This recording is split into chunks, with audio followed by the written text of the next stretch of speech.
के अंदर इस बात का जज्बा है कि अगर हम देश को अंग्रेजों से आजाद करा सकते हैं तो इस देश को हम अंग्रेजों के चापलूसों से भी मुक्त कराएंगे। इस बात को याद रखिएगा। इस बात को याद रखिएगा कि आपने देश के साथ जो खिलवाड़ किया है उस खिलवाड़ के खिलाफ हैं हम। उस खिलवाड़ के खिलाफ क्यों हैं हम? कि आपने इस देश को सपना दिखा करके, आपने इस देश के लोगों को उम्मीद जगा करके उनके साथ धोखा किया है। ये हम नहीं बोले थे, श्री 108 श्री माननीय प्रधानमंत्री जी बोले थे कि हर साल 2 करोड़ नौकरी दी जाएगी। क्या मीडिया वाले? मोदी जी बोले थे ना कि हम बोले थे? अरे बोलिए ना महाराज, आपको भी बोलना पड़ेगा। याद रखिएगा इस बात को, सबकी बारी आएगी, इस बात को याद रखिएगा। अरे हमारे लिए क्या है, जब तक जेल में चना रहेगा, आना जाना लगा रहेगा, हमको कोई दिक्कत नहीं है, लेकिन बारी सबकी आएगी, इस बात को याद रखिएगा। कहे थे ना मोदी जी कि हर साल 2 करोड़ रोजगार देंगे, बोले थे कि नहीं बोले थे? अरे बोलिए ना, आप कांग्रेस के कार्यकर्ता हैं, भाजपा के थोड़ी हैं कि डर जाएंगे। बोलिए, बोले थे ना? बोले थे ना कि महंगाई कम होगी? बोले थे ना खाते में 15 लाख रुपया आएगा? बोले थे ना अच्छा दिन आएगा? आया क्या? मोदी जी के स्टाइल में पूछूं क्या, आया क्या?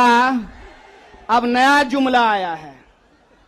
अब नया जुमला आया है कि हम अग्निपथ लेकर के आए हैं। एगो भाजपा का नेता ईमानदार है, कैलाश विजयवर्गीय को धन्यवाद देना चाहिए। कम से कम उसने इस देश के नौजवानों की शंका दूर कर दी।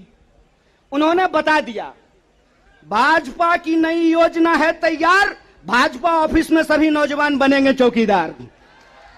यही योजना है ना। लेकिन मैं कहता हूं विजयवर्गीय जी, आपका बेटा बल्ला बहुत बढ़िया चलाता है, अफसर पे बैठ चला रहा था, उसको बीजेपी ऑफिस में क्यों नहीं सिक्योरिटी गार्ड बना देते हैं? मंत्री का बेटा बनेगा सेक्रेटरी, मंत्री का बेटा बनेगा बीसीसीआई का सेक्रेटरी, और किसान मजदूर का बेटा बनेगा भाजपा ऑफिस में सिक्योरिटी गार्ड। हाय रे हिपोक्रेसी, इसी को हिपोक्रेसी कहते हैं ना। और बेईमानी किसको कहते हैं? देश की जनता को लगा कि जब मोदी जी बोल रहे हैं तो सच ही बोलेंगे। मोदी जी की हर बात को मान लिया देश के लोगों ने। मोदी जी ने कहा दीपक जलाओ तो देश ने दीपक जलाया। मोदी जी ने कहा बत्ती बुझाओ तो देश ने बत्ती बुझाया। मोदी जी ने कहा थाली बजाओ तो देश ने थाली बजाया। सब कुछ किया इस देश ने, लेकिन देश अब तक इंतजार कर रहा है कि मोदी जी जो हमको कहे थे उसमें से एक भी चीज पूरा नहीं किए हैं। और ये देश की जो परिस्थिति है, इस परिस्थिति पे मुखर होकर के हमारे नेता बोलते हैं। इस बात का हमको गर्व है कि सरकार के सामने बिना झुके कोई लड़ता है अड़ करके तो उसका नाम राहुल गांधी है। उसको डराना चाहते हैं, उसको डराना चाहते हैं, उसको झुकाना चाहते हैं। अरे आप कहते हैं मोदी जी मैं भी चौकीदार, मोदी जी के समर्थन में लोग कहते हैं मैं भी चौकीदार। ये चौकीदार नहीं हैं, ये देश के ठेकेदार हैं। और ये देश के ठेकेदार कैसे हैं? क्योंकि इस देश के लोगों का, उनके भविष्य को ये ठेके पे कर देना चाहते हैं। ये जो अग्निपथ योजना है, इसकी मोटी मोटी बात आप समझ लीजिए। मैं बड़े ध्यान से सारा प्रेस कॉन्फ्रेंस सुन रहा हूं। प्रेस कॉन्फ्रेंस में सरकार जिलेबी की तरह गोल गोल कर रही है, हर चीज को सब कुछ बोल रही है, सब फायदा गिना रही है। हो सकता है कि कोई भाजपा का मंत्री यह भी आकर के कह दे कि अग्निपथ योजना में शामिल होने के बाद आपका बाल नहीं गिरेगा। जिस तरीके से उसके फायदे गिनाए जा रहे हैं, लेकिन असली बात नहीं बताया जा रहा है। एक सिंपल सवाल है, सरकार को इस बात का जवाब देश के नौजवानों को देना चाहिए। क्या सिंपल सवाल है कि जो भर्तियां हो रही थी वो भर्ती होगी कि नहीं होगी? सवाल नंबर 1 सिंपल बात है। पहले आर्मी में हर साल 75,000 कम से कम लोग बहाल होते थे। बाद में बीजेपी ने इसको घटा करके 50,000 कर दिया, और पिछले 2 साल में, अब तीसरा साल है, 50,000 लोगों को भी भर्ती नहीं की गई। बहाना क्या दिया गया? बहाना दिया गया कि कोरोना था इसीलिए भर्ती नहीं किए। हाय मोदी जी, कोरोना था तो चुनाव लड़ लिए, बंगाल में जाकर के दीदी ओ दीदी कर लिए, सब जगह चुनाव हो गया, उत्तर प्रदेश का चुनाव हो गया, बुलडोजर बाबा आ गए, लेकिन आर्मी की भर्ती नहीं हुई। यह बेईमानी है कि नहीं है? रोजगार देने में कोरोना है और चुनाव लड़ने में कोरोना नहीं है। और अगर आप बैकलॉग को देखेंगे, 50,000 को अगर मान लें तब भी 1.5 लाख बहाली होनी चाहिए थी। 1.5 लाख ये बहाली नहीं कर रहे हैं। 1.5 लाख बहाली ये करेंगे कि नहीं करेंगे इसको ये नहीं बता रहे हैं। ऊपर से ये एक नया योजना लेकर के आ गए हैं। तो एक ना छोटा सा कहानी हमको याद आ रहा है। बच्चा बहुत जोर जोर से रो रहा था, कहा मम्मी दूध पिला दो, दूध पिला दो। मम्मी उसको उठा करके अलमीरा पे बिठा दी। बच्चा मम्मी को यह नहीं कहता है कि मम्मी दूध पिला दो, बच्चा चिल्ला चिल्ला करके कह रहा है कि मम्मी अलमीरा से नीचे उतार दो, नीचे उतार दो।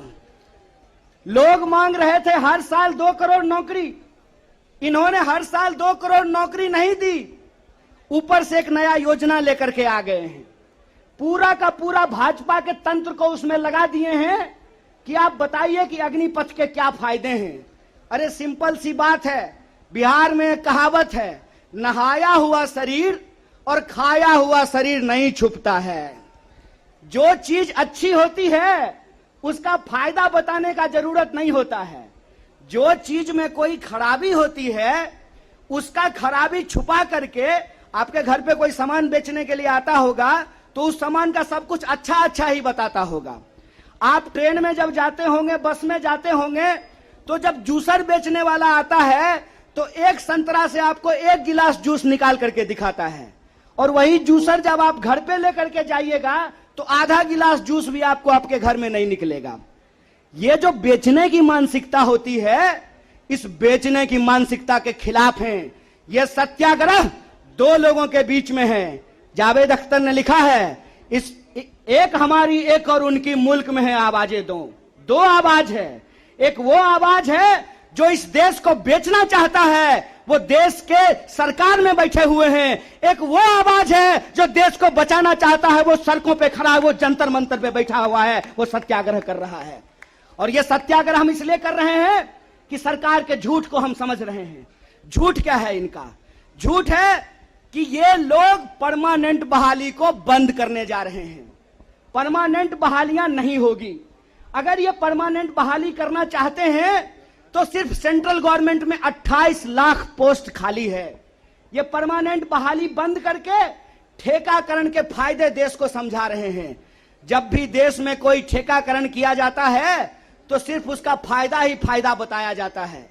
जब भी देश की कोई सार्वजनिक संपत्ति बेची जाती है तो उसका फायदा ही फायदा बताया जाता है।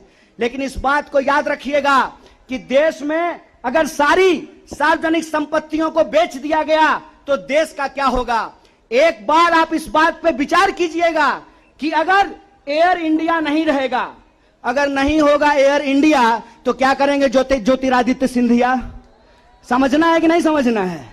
आप हमको बताइए कि सरकारी रेलवे नहीं होना चाहिए, सरकारी बीएसएनएल नहीं होना चाहिए, इनके हिसाब से सेना में नियमित नौकरी नहीं होनी चाहिए।